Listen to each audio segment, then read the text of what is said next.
All right, everyone, this is Samori Benjamin here at Citi Field with a very special guest, the current coach of the Atlanta Braves, but Ron Washington also is the winningest manager in Texas Rangers history, and also former Major League ball player, long years. So, Ron Washington, great seeing you again. Pleasure to talk to you. Yeah, and the first time I met you actually was 15 years ago at Shea Stadium, actually, and Ron Washington was the manager of Texas, and that was a really cool time. I was talking with him before a game in his office, and really something that I will never forget. And so, Ron, first, just, you've been in the game for a long time as a player, manager, you're a coach now, you've been a coach on many different coaching staffs. Just what keeps you still coming out here and keeps you enthusiastic about the game? The love for the game, the passion for the game, the love to teach, the passion to teach, the young kids that I'm surrounded by, the game itself of baseball. That's what keeps me coming.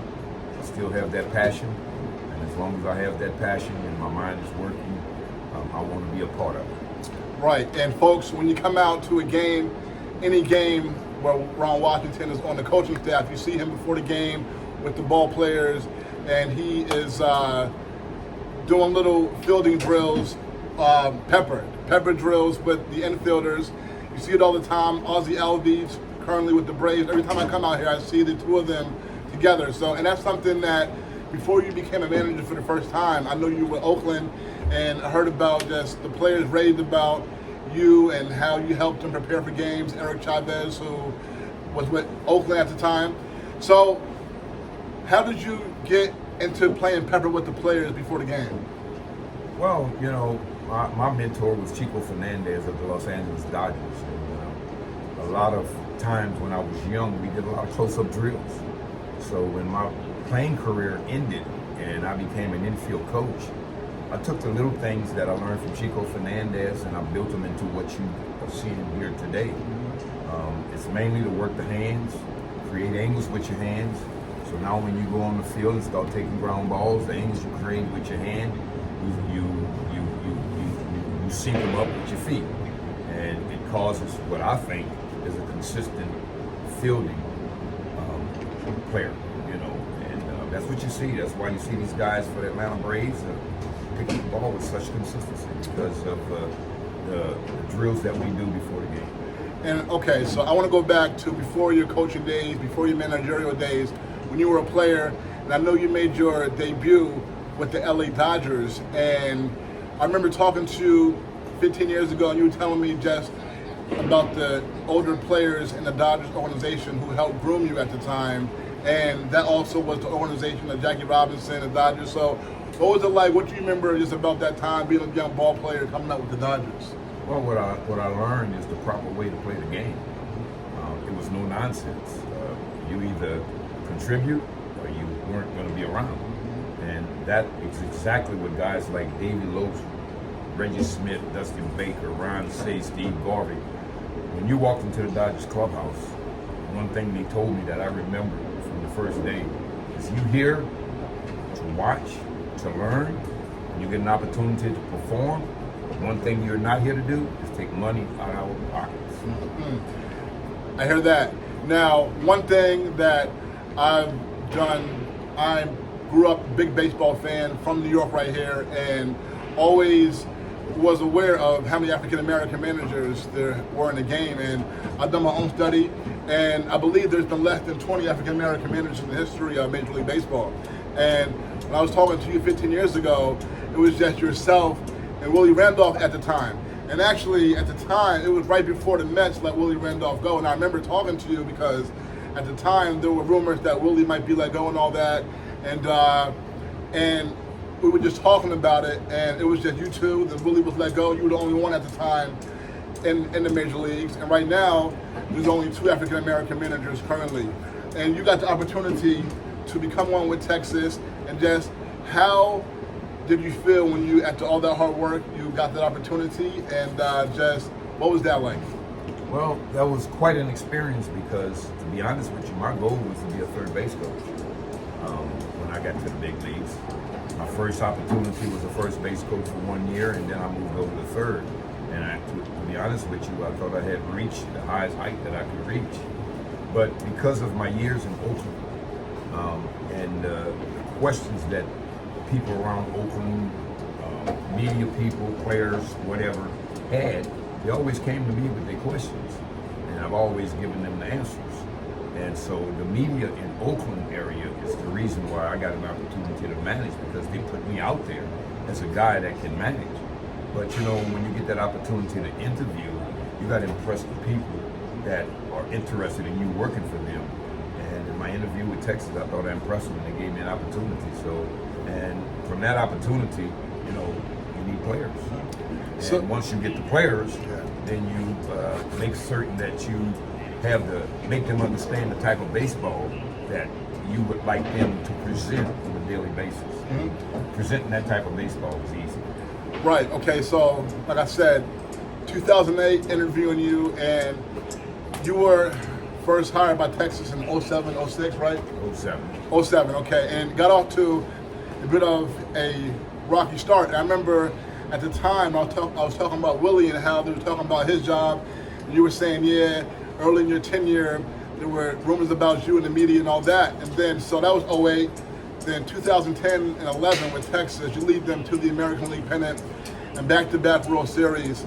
So just what happened? How were you able to turn things around from the beginning to leading the Texas Rangers to the World Series, the first and only time ever in the World Series, and also you are the winningest manager in Texas Rangers history? I think the first thing you got to have is belief. I've been around a lot of good people in the game of baseball, and when I got the opportunity to manage in Texas, I knew the style of baseball that I was going to present to my players, and then it was convincing them to follow me as their leader, and my coaching staff to make certain that the things we talked about that we want to see happen on the field was able to relay that to the players. You know, in honesty, I never doubted that I could do the job, but managing is a process. Managing isn't something you're just going to walk into and all of a sudden you're going to be a big winner unless they give you a team that's already in that position. Other than that, you have to set a foundation, and you got to start with the fundamentals. You got to be able to do what the game asks you to do. You know, you got to play the game of baseball, period. And the group I had in Texas, that's exactly what they did. They played the game of baseball, period. No matter what the game asked them to do, they could do. And that's the one thing as a manager, you want to try to make certain that your kids understand. What is our identity? When someone asks, what type of team are you, you want them to say complete. And I thought I had a complete group in Texas. Okay, a couple more for you before you get going here, pregame with your players. Just, we talked about this now for a few years here in the game of baseball. Not a lot of African-American players anymore. Just the percentage of African-American players is about 7 to 8%.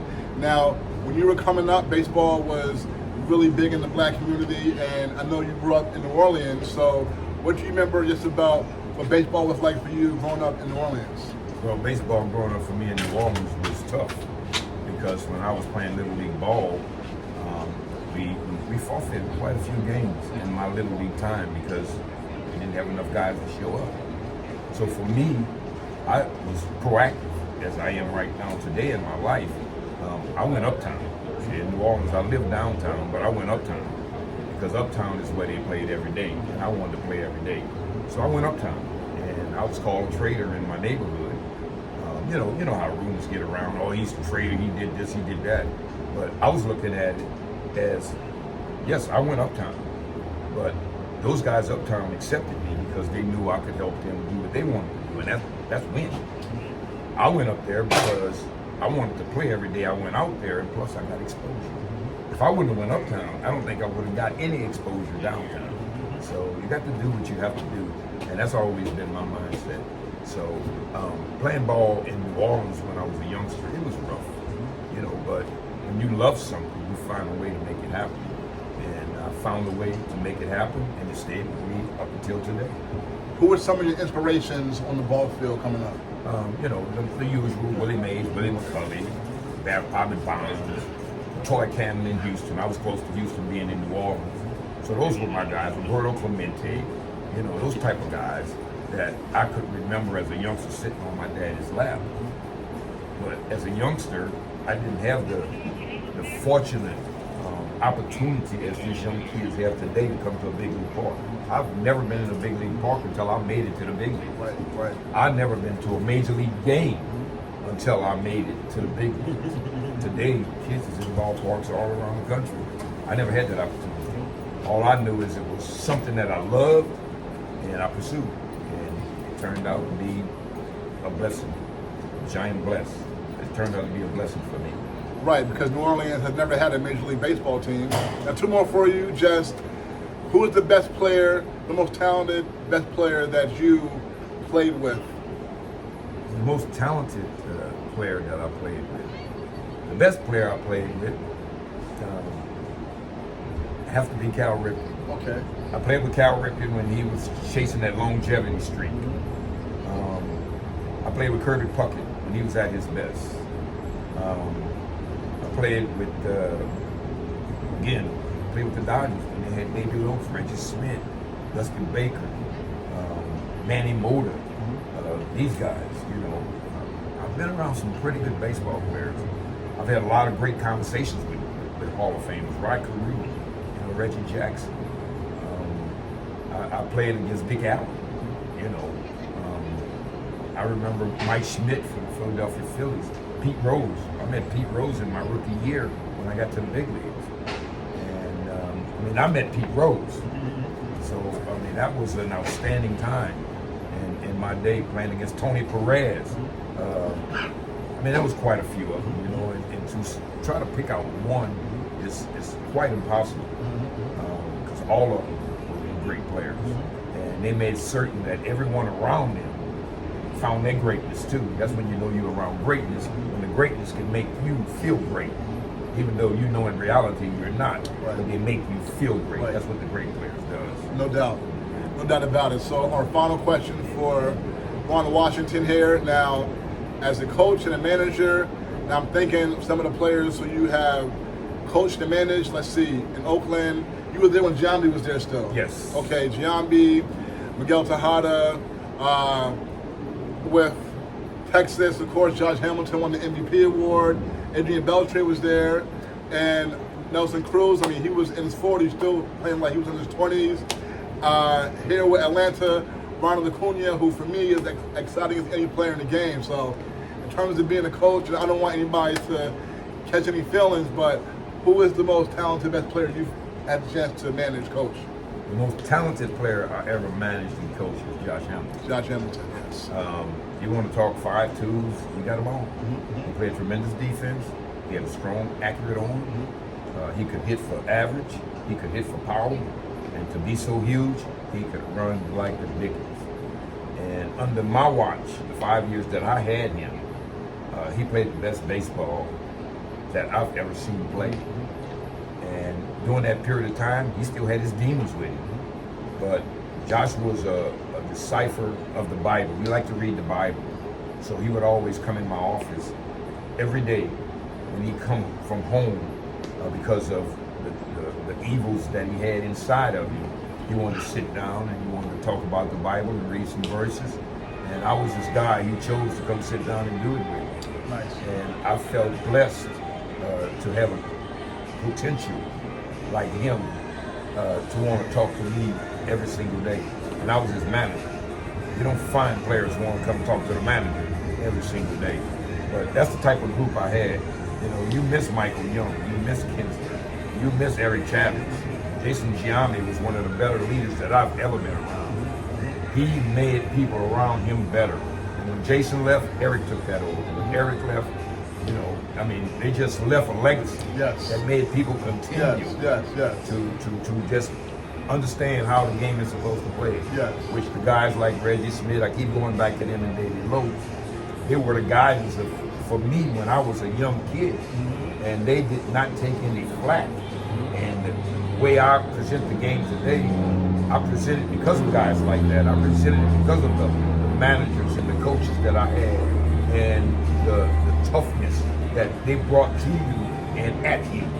And if you couldn't handle it, you couldn't be around. But I'm here today, so I handle it. And I deliver the things that I learn every day to the kids that I'm around today. I may tell these kids something, I may help these kids, but the things I'm saying, it was instilled in me. I wasn't born with it. It was instilled in me. And these are the things I try to tell these young kids today. No matter how good you get, please share it, because that's the only way we can keep the game moving. Awesome, and you all heard it all here.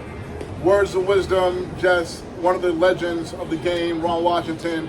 Do not forget, the only man to take the Texas Rangers to the World Series, having back-to-back years, still the winningest manager in Texas Rangers history, Ron Washington, one of the greats. Thank you so much, all right? Well, thank you for having me. I certainly appreciate it. All right, folks, I appreciate it. We're back.